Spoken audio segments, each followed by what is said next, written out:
जत विधानसभा मतदारसंघातून आमदार गोपीचंद पडळकर यांनी विधानसभेचं दार उघडले। दणदणीत विजय झाला आपल्यासोबत पडळकर साहेब। एक तर सुरुवातीला अभिनंदन। काय भावना आहेत जत सारख्या ज्या भागामध्ये भूमिपुत्राचा मुद्दा उपस्थित करून तुम्हाला विरोध केला गेला? खरं तर हा विजय जत तालुक्यामध्ये दुष्काळाशी गेल्या अनेक वर्षांपासून लढणाऱ्या जनतेचा विजय आहे। हा विजय जत तालुक्याला ज्या लोकांनी अनेक वर्ष विकासापासून वंचित ठेवलं, लोकांच्या भावना निर्माण झाल्या की आपल्याला विकास करण्यासाठी भाजपाच्या सोबत जायला पाहिजे, देवेंद्र फडणवीस साहेबांच्या महायुतीच्या सोबत जायला पाहिजे, हा त्या लोकांचा विजय आहे। आणि इतकं भरभरून प्रेम, आता तुम्ही बघितलं की माझ्यावर इतक्या खालच्या लेवलला जाऊन टीका केल्या, मी बाहेरचा आहे, मी उपरा आहे, अमुक तमुक फलानं सगळ्या लोकांनी फिल्डिंग तिथं लावली, पण तरीसुद्धा भारतीय जनता पार्टीवरती लोकांचं खूप प्रेम होतं, महायुतीवरती होतं। नरेंद्र मोदी साहेब आणि देवेंद्र फडणवीस साहेबांच्यावरती प्रचंड विश्वास जत विधानसभा मतदारसंघातील लोकांचा होता आणि त्यामुळं तिथल्या जनतेने मला भरभरून मतदान केलं। जवळपास 38,000च्या वर मताधिक्य मला जतच्या जनतेने दिलं। मी त्यांचं मनापासून आभार व्यक्त करतो। समीकरण साधली कशी कर ज्या पद्धतीचा विरोध दिसून येत होता?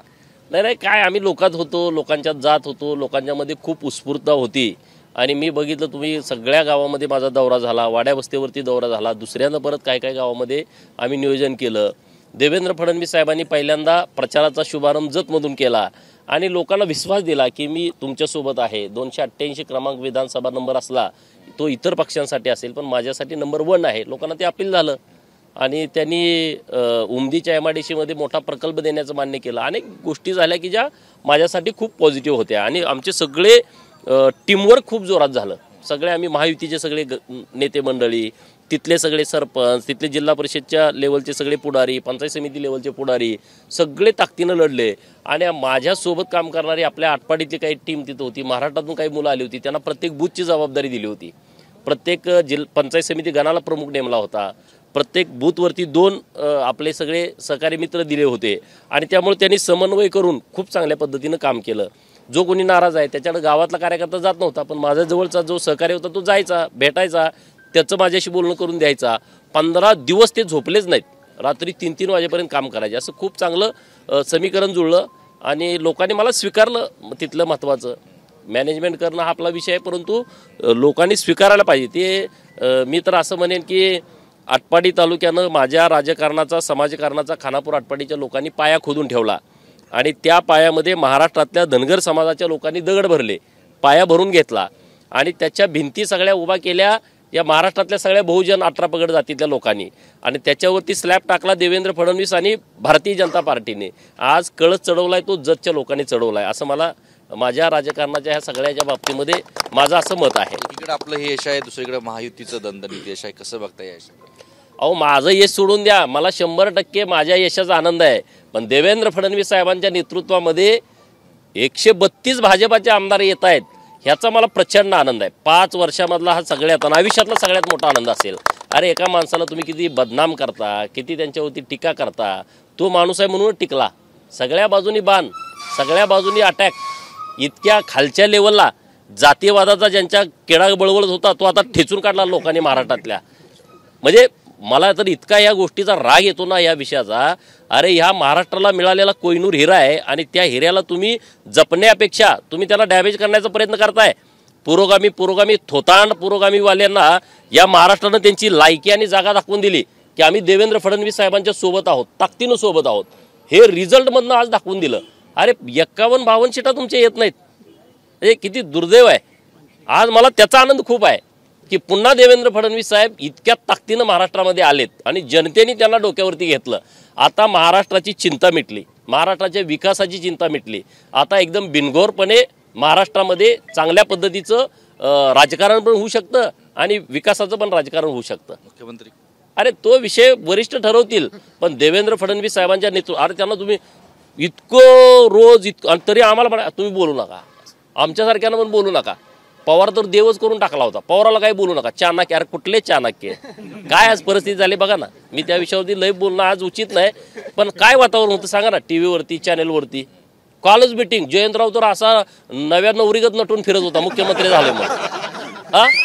इकडं शरदरावला भेटतोय, इकडं उद्धव साहेबाला भेटतोय, हॉटेलला मिटिंग घेतोय, हॉटेल बुक करतोय. अरे लायकी 11,000 मला पाडायला एवढा प्रयत्न केला जयंतरावनं. आज 11,000 म्हणजे त्यानं राजीनामा दिला पाहिजे उद्या जयंतरावनं.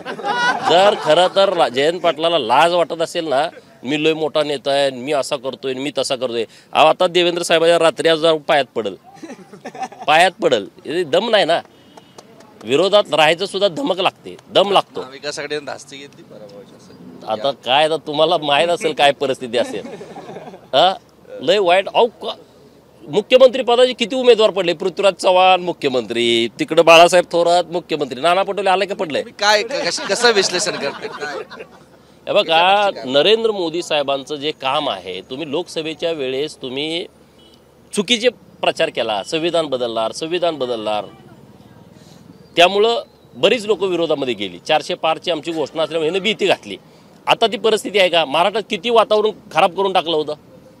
मराठा समाजाचं वेगळं आरक्षण दिल्याच्या नंतर सुद्धा किती खालच्या लेवलला जाऊन राजकारण केलं गेलं. आज महाराष्ट्रामध्ये नरेंद्र मोदी साहेबांनी जे काम केलंय विकासाचं, आणि महायुतीनं एकनाथ शिंदे आणि देवेंद्र फडणवीस साहेबांच्या महायुतीनं जे क्रांतिकारी निर्णय घेतले शेतकऱ्यांच्या बाबतीमध्ये, लाडक्या बहिणीच्या बाबतीमध्ये, कोतवालांचं मानधन वाढवलं, पोलीस पाटलांचं मानधन वाढवलं, आशा वर्करांचं मानधन वाढवलं, अंगणवाडी सेविकाताईंचं मानधन वाढवलं, मदतनीसताईंचं मानधन वाढवलं, रोजगार सेवकाला 1 रुपया पगार नव्हता त्याला 8,000 रुपये मानधन दिलं. इकडं आपले रोजगार सेवक त्यांना 8,000 रुपये दिले. इकडं आपले जे होमगार्ड आहेत त्यांचा पगार दुप्पट करून टाकला आणि 180 दिवस कंपल्सरी त्यांना काम द्यायचं. एक ना अनेक विषय केले. तो काय तुम्हाला सांगू विषय. हे सगळे संयुक्तिकपणे हे भाजपाच्या सोबत उभं राहिले. मागच्या 2.5 वर्षामध्ये 5 प्रकल्प जे पाणी सिंचनाचे होते त्याला मंजुरी दिली जयंतराव जलसंपदा मंत्री असताना. आणि देवेंद्र फडणवीस साहेब जलसंपदा मंत्री झाले होते, 125 प्रकल्पांना मंजुरी दिली. त्यात हा टेंबू, त्यात हा सुधारित मैशाळ प्रकल्प आपल्या जवळचा. इतकं मोठं काम केलंय हो. इथे सगळ्यांची इतकी अशी ताकद लागली सरकारच्या बरोबर. आणि त्यामुळं एकदम काय म्हणजे अहो ह्यांचं ती विमानं कुठं ठेवली त्यांनी. आमदार आणायला हॉटेल बुक करून गेले, त्यांचं पैसे माघारी घ्या जाऊन बुडून जातील यांचं. किती म्हणजे दारुण पराभव केला. महाराष्ट्र म्हणजे आमच्या बापाची मालकी आहे असे उद्धव ठाकरे. हा संजय राऊत रोज सकाळी बोंबलणारा माणूस.